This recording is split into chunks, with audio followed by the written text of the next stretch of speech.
नमस्कार, स्वागत है आप सभी का संस्कृत हिंदी शिक्षण चैनल पर। आज हम लोग तव्यत् प्रत्यय के विषय में समझेंगे। तव्यत् प्रत्यय को समझने के लिए सर्वप्रथम इसके नियमों को जानना आवश्यक है। तो चलिए प्रारंभ करते हैं। पहला नियम है, जब हिंदी क्रिया में चाहिए लगा रहे तब धातु के साथ तव्यत् प्रत्यय का प्रयोग होता है। जैसे पढ़ना चाहिए, लिखना चाहिए इत्यादि। नियमानुसार हिंदी क्रिया में चाहिए लगा रहे तब, यहाँ पर पढ़ना हिंदी क्रिया है और इसमें चाहिए शब्द जुड़ा हुआ है, अतः यहाँ पर तव्यत् प्रत्यय का प्रयोग हो जाएगा। लिखना चाहिए, लिखना हिंदी क्रिया है और इसमें चाहिए शब्द जुड़ा हुआ है, अतः यहाँ पर भी तव्यत् प्रत्यय का प्रयोग हो जाएगा। संस्कृत में इन्हीं क्रियाओं के साथ तव्यत् प्रत्यय का प्रयोग होता है। दूसरा नियम है, तव्यत् प्रत्यय में तव्य शेष रहता है। जो पुल्लिंग में तव्य, स्त्रीलिंग में तव्या तथा नपुंसक लिंग में तव्यम होकर धातु के अंत में जुड़ जाता है।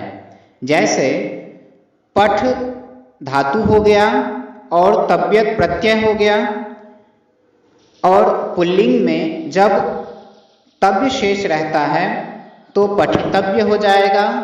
स्त्रीलिंग में तव्या शेष रहता है तो पठितव्या, और नपुंसक लिंग में तव्यम शेष बचता है तो पठितव्यम हो जाएगा। अब तीसरा नियम है, तव्यत् प्रत्ययांत शब्द के रूप पुल्लिंग में राम शब्द के समान, स्त्रीलिंग में लता शब्द के समान तथा नपुंसक लिंग में फल शब्द के समान चलते हैं।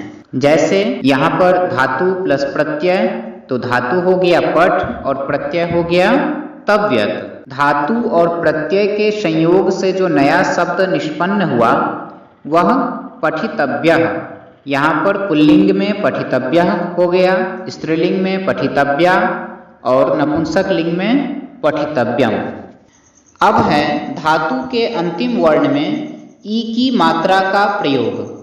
प्रत्यय का प्रयोग करते समय धातु के अंतिम वर्ण में ई की मात्रा लग जाती है, परंतु ई की मात्रा का प्रयोग कहाँ पर होता है और कहाँ नहीं होता है, इसके भी नियम हैं। यदि धातु के अंतिम वर्ण में कोई स्वर हो तो ई की मात्रा नहीं लगती है। जैसे पहला उदाहरण लेते हैं, दा। दा धातु है, दा प्लस तव्यत्। यहाँ पर द वर्ण में जो आ की मात्रा है वह स्वर है, अतः नियमानुसार जिस धातु के अंत में स्वर हो वहाँ ई की मात्रा नहीं लगेगी। तो यहाँ पर स्वर होने के कारण ई की मात्रा नहीं लगी तो दातव्य हो गया। उसके बाद है पठ प्लस तव्यत्। यहाँ पर पठ धातु में जो ठ वर्ण है उसमें हलंत की मात्रा लगी हुई है। हलंत की मात्रा लगी हुई है, अतः इसमें स्वर विद्यमान नहीं है। तो जिसमें स्वर की मात्रा नहीं होती है वहाँ पर ई की मात्रा लग जाती है। तो यहाँ पर स्वर नहीं है तो ई की मात्रा लग जाएगी। तो ठ में जब ई की मात्रा लगेगी तो पठी हो जाएगा और तव्यत् प्रत्यय का तव्य शेष बचता है पुल्लिंग में, तो तव्य आकर के पठी में मिल जाएगा तो पठितव्य, यह पूर्ण शब्द बन जाएगा। अब अगला नियम है, प्रत्यय का प्रयोग करते समय यदि धातु का अंतिम वर्ण म हो तो वह म न में बदल जाता है और ई की मात्रा नहीं लगती है। जैसे उदाहरण है गम प्लस तव्यत्। यहाँ पर गम धातु है और गम धातु में जो अंतिम वर्ण है वह म है, अतः नियमानुसार यहाँ पर जो म है वह न में परिवर्तित हो जाएगा। जब म न में परिवर्तित हो जाएगा तो गन लिखा जाएगा। और तव्यत् प्रत्यय में यदि पुल्लिंग की बात करें तो पुल्लिंग में तव्य शेष बचता है, स्त्रीलिंग में तव्या और नपुंसक लिंग में तव्यम। तो गन म का न हो जाएगा तो गन हो जाएगा, न हलंत हो जाएगा, और उसके बाद तव्य जुड़ जाएगा तो गंतव्य हो जाएगा। स्त्रीलिंग में गंतव्या और नपुंसक लिंग में गंतव्यम। अब अगला नियम है, प्रत्यय का प्रयोग करते समय यदि धातु का अंतिम वर्ण म या न समान वर्ग से हो तो म तथा न का लोप नहीं होता है और धातु के अंतिम वर्ण में ई की मात्रा लग जाती है। जैसे यहाँ उदाहरण के लिए भ्रम प्लस तव्यत।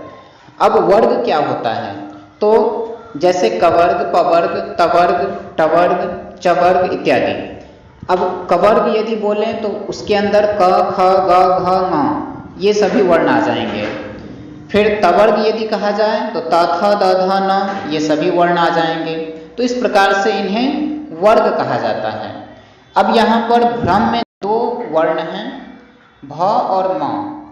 तो पवर्ग में देखना होगा या फिर जितने वर्ग हैं उसमें ये देखना होगा कि भ और म क्या ये किसी एक ही वर्ग में आते हैं या अलग अलग। तो यहाँ पवर्ग में देखा जा सकता है कि प से लेकर के म के बीच में भ आता है और उसी वर्ग में म भी है। अतः नियमानुसार भ और म ये दोनों एक ही वर्ग के हैं। तो एक ही वर्ग के होने के कारण म का लोप नहीं होगा। लोप का मतलब होता है हटाना। यहाँ पर जो म लिखा हुआ है, भ्रम का जो म वर्ण है वह नहीं हटेगा। और नियमानुसार धातु के अंतिम वर्ण में ई की मात्रा, ह्रस्व ई की मात्रा लग जाएगी। तो जब ह्रस्व ई की मात्रा लगेगी तो म में ह्रस्व ई की मात्रा लगने के बाद भ्रमी हो जाएगा। और तव्यत प्रत्यय में पुल्लिंग में तव्य शेष बचता है तो भ्रमितव्य, स्त्रीलिंग में भ्रमितव्या और नपुंसक लिंग में भ्रमितव्यम ये शब्द बन जाएगा। अब है तव्यत प्रत्यय के कुछ उदाहरण। जैसे पठ प्लस तव्यत, पुल्लिंग में पठितव्य, स्त्रीलिंग में पठितव्या, नपुंसक लिंग में पठितव्यम। भू प्लस तव्यत, भवितव्य, भवितव्या, भवितव्यम। हस प्लस तव्यत, हसितव्य, हसितव्या, हसितव्यम। इसी प्रकार ये सारे तव्यत प्रत्यय के उदाहरण हैं। आशा करता हूँ कि आप लोगों को ये वीडियो अच्छी लगी होगी। और यदि वीडियो अच्छी लगी हो तो आप लाइक और सब्सक्राइब अवश्य कर दें ताकि हमारा उत्साह बना रहे और मैं इसी प्रकार का वीडियो आप लोगों के लिए लाता रहूं। धन्यवाद।